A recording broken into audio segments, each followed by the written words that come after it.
Pokemon is an easy game. It's made for kids, so it doesn't have to be hard. But there are some who have attempted to make the game more difficult, with varying degrees of success. One of these ways is the beloved Nuzlocke, a set of self-inflicted rules to make you more attached to your Pokemon, and to make you feel more despair when you inevitably kill them. But what are the rules of a Nuzlocke? Look, I know you know, everyone knows this point, but I kinda have to say it. Rules are simple, really. If a Pokemon faints, it's gone forever, and you only have yourself to blame. You can only catch the first Pokemon you encounter on a route, unless you've already caught it before. You have to nickname all your Pokemon, so you get more attached to your newfound cannon fodder. You cannot use items in battle, and there are set level caps for each gym, which means if a Pokemon levels above that cap, you cannot use it until you have beaten the next gym. Still doesn't sound that hard to you? That's fair. It's not much of a challenge anyway. As long as you don't lose any Pokemon, you win. Pretty simple, right? But let's make it that much harder by doing a Nuzlocke on Pokemon Too Many Types. A fan game that adds around 50 new types for you to remember. Now, that's a bit more of a challenge. And to make it even harder for myself, for the most part, I will not be looking at a type chart because it looks like this. Now, what makes me think I can do a challenge like this? Well, I have vast experience with Pokemon challenges, like,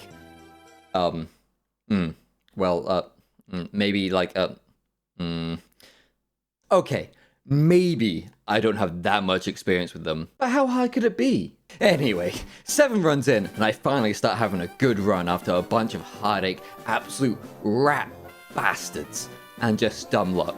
This is how I beat a Too Many Types Nuzlocke. Since Too Many Types is based on Pokemon Emerald, we start in Little Root Town, and immediately run into Professor Birch getting jumped. So, we grab our first Pokemon, a Popplio called Pepino Bobo.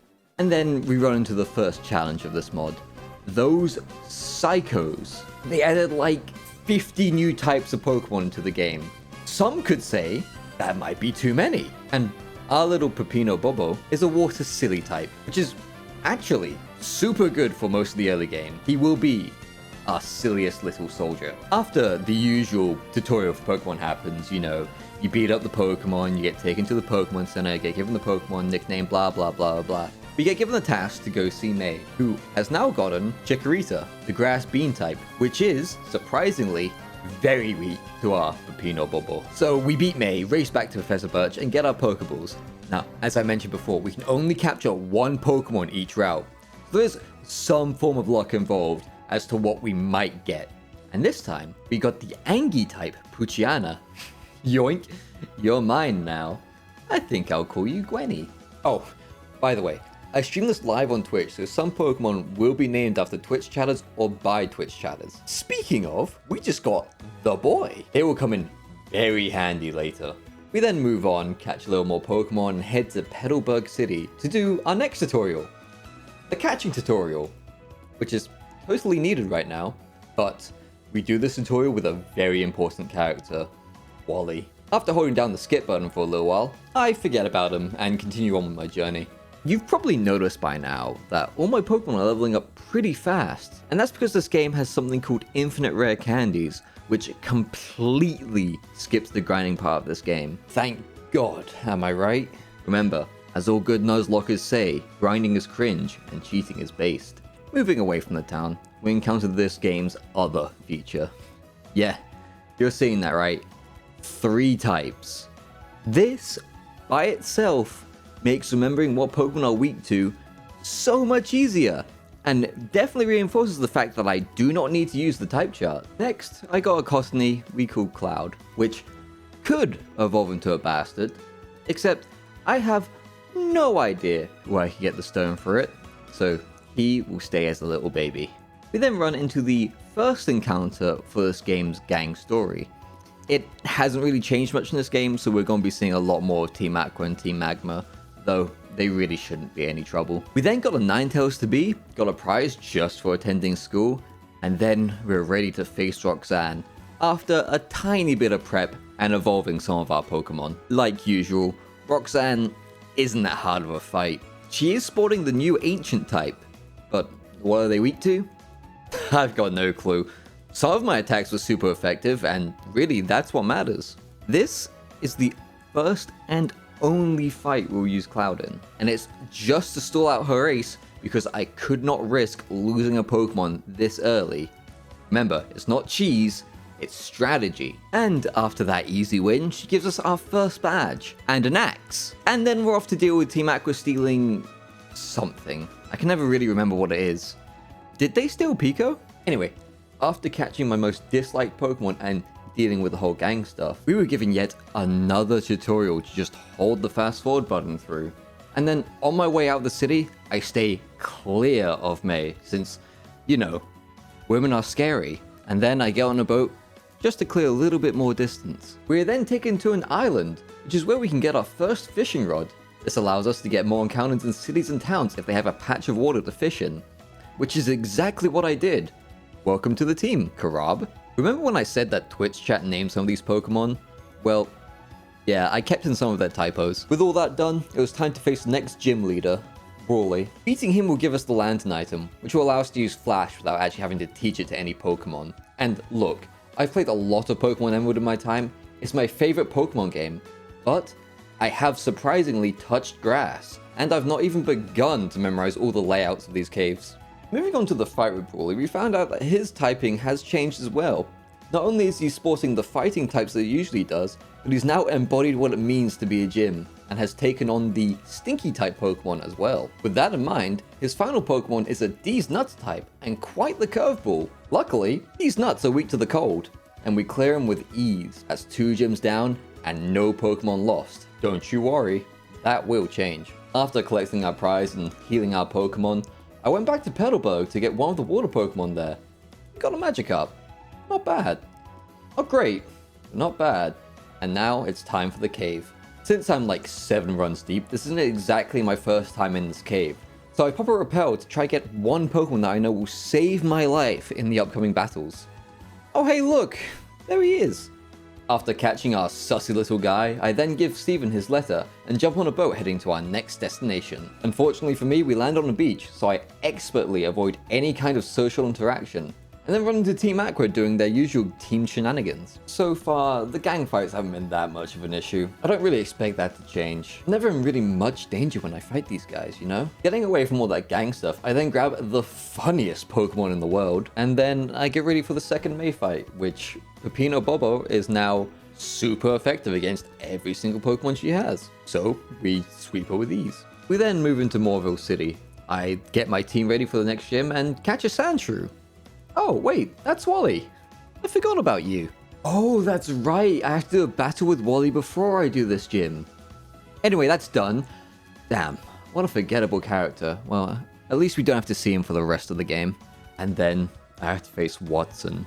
Now, usually he's not that hard of a fight, but this guy is hiding a demon in his new Prime team. That damned Whimsicott has caused like 80% of my runs to end here. But not this time. This time, we're prepared. The reason why Watson is so hard now is because he uses a new move called Hype Train, which is basically just rollout with money. It murders a lot of Pokemon, because for some reason, that demon never misses. It needs to be taken out before it can even start using the move. Also, the Prime type seems to be super effective against most of my Pokemon, so this becomes just an insanely hard fight, where we lose Wiz, Venus, Karab, Cyrus, and even the Pokemon we caught just to beat this gym, the beloved Tree. I'm only barely able to etch out a victory here with Pepino Bobo. And then, what I believe to be the hardest fight of the run is done. After that emotionally draining battle, I fix up my team and begin to move on to Flannery's gym. On the way there, I catch myself Karab 2 in memory of Karab's heroic sacrifice. Shatler, Blobby, and... oh, but that's the first failed capture of this run. Well, I'm sure the next one will be even better. Okay, this is a pattern I'm not liking. Luckily, the next encounter we get, we actually catch, and we call it Vivian, because chat says it looks like this character from Paper Mario. I don't know, I've never actually played the games before. Lucky for us, we then get some really exciting Team Aqua backstory. They want to make everything wet. It's like a 7 out of 10. We then have to do like a ton of backtracking till we end up at a volcano with both Team Magma and Team Aqua fighting over this meteorite. I then fight my way through all the grunts and end up face to face with Team Magma's leader, Maxi. Again, it's not that hard of a fight. My team is just too good right now. After dealing with all that gang stuff, I then stock up on some cookies that this nice grandma is selling me, and then catch myself this cool new Machop that we call Yuri. I then move on to Laveridge, and before I can talk about Flannery, I need to pause right here. You remember when I said I didn't know how to evolve Cloud? Yeah, all the stones in the game are sold in that house right there that I never checked out. God damn it. Moving on and into the gym, I've been here a few times already, so I've already figured out how to get to Flannery with little no fighting, so I get to her pretty quickly. Now, you may be thinking, Artee, I remember Flannery being a pretty hard fight with her charm move, and you know how she's actually meant to be harder than Watson? Well, in the normal game that might be true, but now Flannery is a fire fluffy type gym. Two things that really hate getting wet. You see where this is going, right? Well, after losing half my team and my starter, rest in peace Peppino Bobo, you will be missed, we finally struck her down thanks to our now Sandslash Cub. After losing so many Pokemon in these last two gyms, things were not looking good. But thankfully, we can now get some pretty good Pokemon. So we head to Mirage Tower and pick up the fossils there and welcome Finch to our team. Oh, and the egg from Laveridge is finally hatching. This should become a Wynot, which is a really good Pokemon, since it evolves into Wobbuffet, which is fairly decent.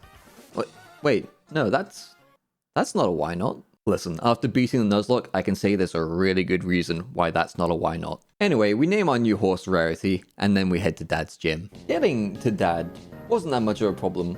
Despite our losses, we have a fairly decent team, thanks to Yuri, our now Machoke, and Izzy, our Gyarados. But I couldn't figure out what Dad's gym was. Throughout this game, it's been fairly easy to tell what the new Pokemon are in the gym and what the new types are, but I couldn't figure it out. It all seemed random. But then, in our fight with Dad, we figured out why he'd been away for so long. Now, Dad's fight wasn't hard. Yuri made short work of all the furries, and Dad really liked using moves like Glomp. After dealing with Dad's degeneracy, I took my badge and didn't even look him in the eye when I was taken away by what I assume was the CPA. They took me to a house and gave me a surfboard, then introduced me to Latios, a Pokemon that they mentioned was overpowered. After this encounter, Latios became a roaming legendary that I could catch her once I'd gotten a Master Ball, and those are the kind of free handouts that we do not take on this channel. I then attempted to get as far away from Dad as possible, and caught a few Pokemon that I never actually used. Dealt with Team Aqua trying to cause a few issues at the Weather Institute, for which I was given a Ditto that I never used. I then had to deal with our rival for one final mandatory time.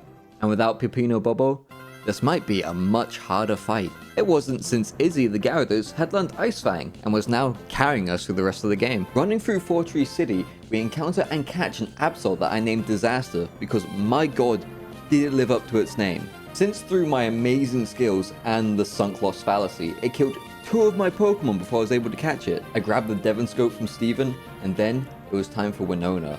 Her gym is pretty simple. There are only a few fights I don't know how to get around, but hey look! Disaster's having their first battle! And they're gone. Well, still living up to their name, I guess. Right, I've said this a lot, but after fixing up my team, which I'm gonna tell you, I'm gonna say again, we were then on to Winona, who's been changed to be a song and dance trainer, which is pretty rough since, even though I've beaten the game, I still don't know what that's weak to. Either way, Winona was an easy battle like always. I only lost half of my team. If you can't tell, I'm really starting to struggle at this point in the game. Almost every gym battle we do ends up with me losing most of my team and having to get a completely new one. I really needed to get some good Pokemon, or at least some half-decent replacements. And that is exactly what I did. On the way to Mount Pyre, I caught a few extra Pokemon and then our newest heavy hitter, Big Finch. Exactly what I needed to win. I'm going to speed up a bit here because the story is still based on Pokemon Emerald and this is when it kind of gets a little slow, so better to just skip past it. Team Aqua's still an Orban runaway, we backtrack through most of the game, head to the Team Magma hideout, dodge every battle we can, and then come face to face with Maxi. This isn't the first time we faced him and we've never really struggled with these gang fights. This fight shouldn't be very different. I just need to... Wait, no, that's not how this is meant to go. That's right. Maxi, with his 3 Pokemon, has managed to destroy my new and improved team. I'm down to just 1 Pokemon. an Azurill I was trying to evolve named Baby. And let me tell you, this is the luckiest baby in the world. With an extremely lucky miss, Baby was able to bounce into the sky and strike down the Magcargo with a lucky crit, saving us from wiping and saving the entire run. I don't care who says it, baby Pokemon are worth it. After that whole heart attack was done with, I ran back to the Pokemon Center to make an entirely new team again. And then, rather bravely, I decided the best way to test this team would be to see how good it would be against the optional May fight. Yeah, probably not the smartest idea, but I was hurting. And unfortunately for May, this team actually ended up doing pretty well, and we beat her without any issues. Now, you may be wondering, did I get anything at the department store? You know, the whole reason why you'd do the optional fight in the first place? No. Oh hey look! Team Aqua is doing some shenanigans! Let's watch it happen then break into their base. Steal the Master Ball that we'll never use, and then steamroll through the entire base because for some reason, only Maxie had issues with my Pokemon living. Team Aqua runs away in a submarine, blah blah blah, we all know this story now. And it's time for us to head to Moss Deep, an area which I was not looking forward to. Listen, this run has been filled with hardships and heartbreak from our many almost wipes, and the double battle with Tate and Liza would be no different. So I prepped for what I thought would be the second hardest fight in the game, strode on up to them and... You're not a child. Yes, that's right, Tate and Liza have been replaced by the rootin' tootin' red-blooded American Clay and his Ohio gun-type Pokemon. It is still a double battle though. It was a trial of gunshots and bit-crushed rodeos, but through struggle, planning, and a lot of skill, I managed to come out on top, only sacrificing one of our goats, Baby, the run savior. They gave their life so we could finish this run. Recovering from the fight, I patch up my team, keeping Big Finch and Rattata our artillery. As long as we have these Pokemon, we should be fine. I take my time to rethink my team, and have decided on the additions of Ariel, the Seadra, Ligma, the Slugma, and Tweety, the Chatot. I then head to the spaceport because Team Magma was still causing issues. We all know how this goes now. They cause trouble, I come in, this time with the help of Steven, and easily destroy the... What the fuck was that? No, please, can someone tell me why the Aggron played the Among Us noise? Like, chat and I looked into it and couldn't find out anything about this. Is it just because his moveset is really bad and for some reason unchanged? Please, I need to know. Anyway, I head to Sutopolis and attempt to get my final encounters of the run by seeing if there's any interesting... Oh, damn, alright. I don't know if the shiny odds are changed in this game, but I'll take it. This one shiny had a profound effect on me. This was a confirmation from the Pokemon gods. I will beat this game this run. I can feel it. And with Izzy 2 by my side, we are so back. With the shiny messenger from the gods in my team, I sped my way through the rest of the game. I dealt with Team Aqua and Archie without a single loss. I climbed Sky Pillar, got the last of my encounters, and awoke Rayquaza and calmed the gods. And then there was only one final obstacle between me and the Elite Four, Juan, the 8th gym leader. Juan stood boldly in front of me, now a crab-type gym leader, which, yes, is a thing. It covers like 10 total Pokemon at most. This fight, I knew, would be easier than any other we had faced. His team consisted of Pokemon like Kingler, Crustle, Crawdont, and Machamp. I don't get it either, but he was there, and all of them fell at the hands of my team. But I got too cocky. I thought myself invincible, and I had to be humbled. So Juan took an important member of my team away from me. Juan took my Big Finch. Losing even one Pokemon this late into a run is a problem, but losing a Pokemon as important to our team as Big Finch left a big hole that I didn't know if I could fill. Despite this heavy loss, I made my way to Victory Road.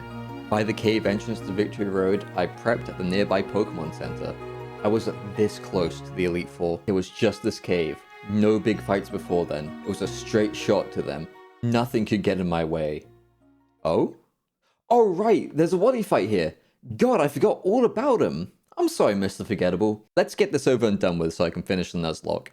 Wait, no, this ain't right. This can't be happening. One by one, Wally's team of gender Pokemon dismantled my team. I was helpless. I couldn't stop him. It was the perfect counter to me. How could this happen? I was so close. We were right there. It took me 7 attempts to get this far. How many more would it take for me to do it again? Oh, that didn't take long. Alright, lightning round. Let me catch up on a few things. During this one, I had started using the type chart, so fights would be a little easier. Yeah, that loss broke me so badly, I deciphered this damn thing. Reminder, it looks like this. Anyway, the run starts. I grab a Peanut Bobo again, the best dart there is, run through, beat May, pick up more Pokemon, beat Roxanne, no losses yet, travel to Dewford, I learned that cave, found Steven, beat Brawley, only took 2 sacks during that fight, traveled to Slateport, beat May, took my anger out on Wally, fuck you Wally, almost wiped to Watson and the Devil again, traveled to Lava Ridge and buy some stones now that I know it's there, beat Flannery, dealt with my furry dad, run over and do the Winona fight again, fight and beat May again, deal with both teams' hideouts, dealt battle with Tate and Clasia, swam over to Sky Tower to calm down the gods again, and then I did it to him one more time. And then finally, I was back to where I was, moments before Wally, but this time, I had a plan. I was prepared. Using a combo of a Crobat called Batty, whose poison move, Cross Poison, was super effective against all of Wally's team, and a well-timed sack of a Duraludon called Six Shooter that was totally intentional, I swear. He totally didn't get critted when I needed him not to be. We smashed through all of Wally's team, and now we're able to travel through Victory Road and battle the Elite Four of Pokemon Too Many Types. But before I did that, I needed to plan, and I mean really plan. Thanks to the documentation, I knew what teams they had in store for me, and I had to make a team that could beat what I was told was the hardest Elite Four. I did a quick stopover at the department store to get a few items, and then I finalized my team. We had Cub the Sandshrew, a sharp type Pokemon that was perfect for taking care of Larry's boring type team. Oh yeah, Larry's in this game by the way. We then had Batty the Crobat, who'd be able to take out all of Sydney's silly type Pokemon and the sus type Pokemon from the 4th Elite Four member, Sussy Baka. You'll see why he's called that. We had Eepee the Mushana as a backup, as well as Bimbios the Latios that I took because after that loss, yeah, I'm taking handouts. And finally, we had Ariel the Kingdra and Small T the Octillery to take out Phoebe's Gamer type Pokemon. After the Elite Four, we would have to fight Champion Wallace. He has such a nightmare of a team. If I lost one Pokemon during this Elite Four run, I would most likely lose. So, let us begin. Starting with Sydney, it went exactly like I expected it to. With Batty's high speed stat, we were able to hit super effective hit after super effective hit on all of his Pokemon, one-shotting just about all of them. He took a little bit of damage, but nothing Batty couldn't handle. Phoebe was next. I sent out Small T to try and smack down as many Pokegamers as I could. Before sacking her for Ariel, I figured this was the one place I could lose a Pokemon and not have to worry about it too much. However, I had forgotten I had put a focus sash on Small T after doing the department store run. After tanking a hit that would have had them killed, they went on to sweep the entire fight, landing a clutch critical hit on the final Pokemon before Freddy could enact the Bite of 87 on them.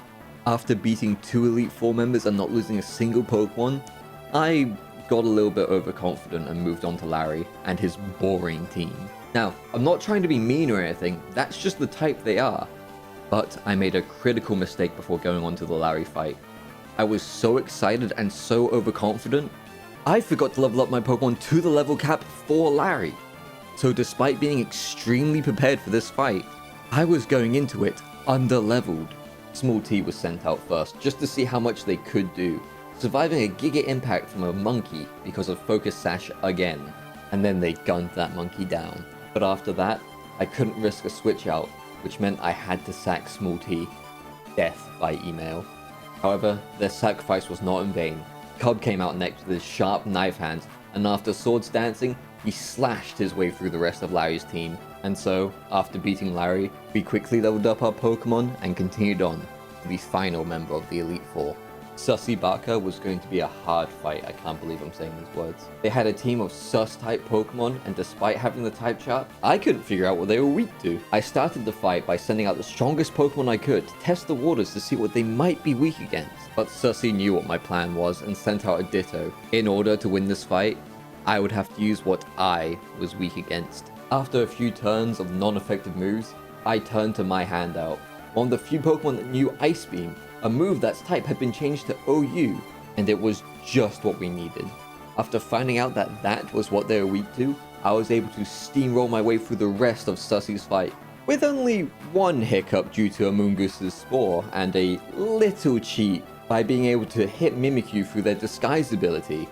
But at this point, I'll take it. Then, there I was, staring down the champion. One fight away and then I'd be done. This Nuzlocke that had taken me so many tries and so many hours would finally be over.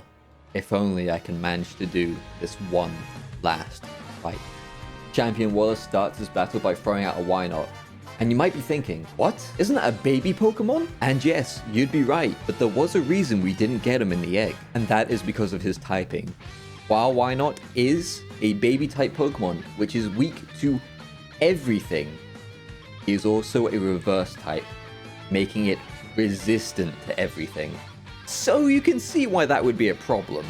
I dealt with the baby the only way I knew how, putting it to sleep with Yawn, which caused Wallace to switch into another Pokemon, his Shedinja, which was now a Sans type.